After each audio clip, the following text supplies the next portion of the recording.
moi. Il y a des gens qui nous regardent sur Twitch. C'est même Twitch, donne-moi un coup de Il a...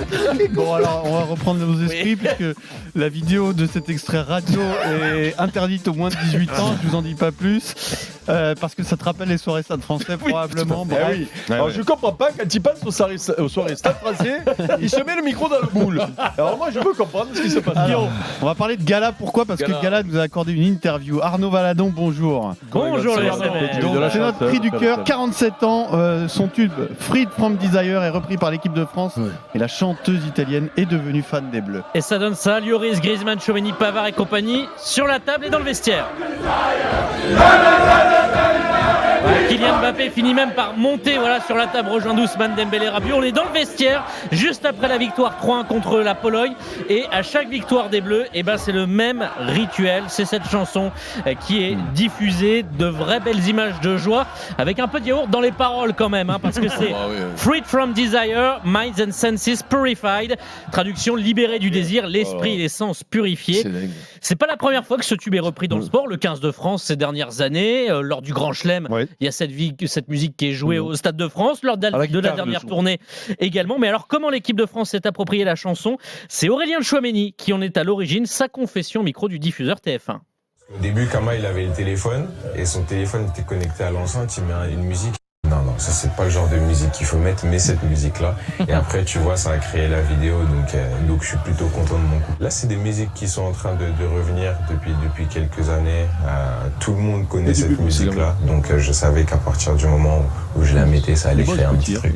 Donc Tchouaméni dit à Camavinga, mets cette musique, et c'est comme ça que c'est parti. Alors la chanteuse italienne Gala Rizzato, de son vrai nom, c'est pas une surprise pour elle, on l'a contactée aujourd'hui, sa chanson est reprise depuis plusieurs années, et Gala est surtout heureuse que son tube garde sa signification, c'est-à-dire une ode à la liberté et au partage entre les gens de différentes origines. Elle va encaisser, Bigger than even just the French team, it's Au-delà de l'équipe de France, c'est un hymne universel pour le sport dans le monde entier. La musique et le sport rassemblent les gens de différents horizons, différentes catégories sociales, de différentes origines, opinions ou histoires aussi. Ils se retrouvent. Initialement, c'était le sens de ma chanson. Et souvenez-vous, 2016 à l'Euro, les Nord-Irlandais chantent à la gloire de Will Greed, mais en 2018, les Anglais aussi ont repris cette chanson, sauf que c'était beaucoup moins positif, c'est à propos de leur défenseur Harry Maguire.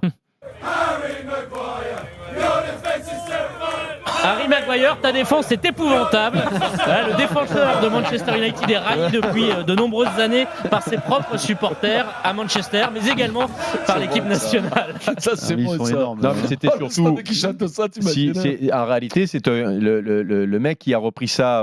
Donc, c'est un supporter d'un club anglais où Will Grigg jouait à l'époque, avant l'Euro 2016, où il a inventé cette chanson pour mettre en avant, parce qu'il mettait beaucoup de buts en deuxième ou en troisième division, je sais pas. C'est devenu la coqueluche. Voilà, donc Your Defense is Terrified, Will Get on Fire, et donc les Nord-Irlandais se l'ont approprié, et puis depuis c'est devenu, et c'est vrai qu'elle est vachement entraînante, tu peux lui faire dire ce que tu veux. Mais là ils sont sur la Moscova, s'ils passent en demi-finale. Ce qui est bien, c'est que je pense toujours au fiasco des handballeurs, Vincent, que tu avais dénoncé, qui trouvaient par exemple leur surnom avec le sponsor. À l'arrivée, c'était un truc totalement marketing et prévu à l'avance. S'ils sont champions du monde, le nouveau surnom des Bleus, là au moins, c'est génial. C'est un joueur qui met ça dans le vestiaire et c'est parti.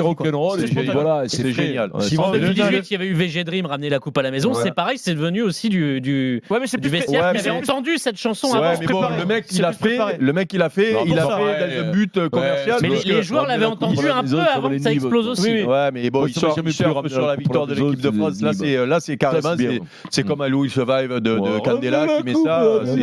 Voilà.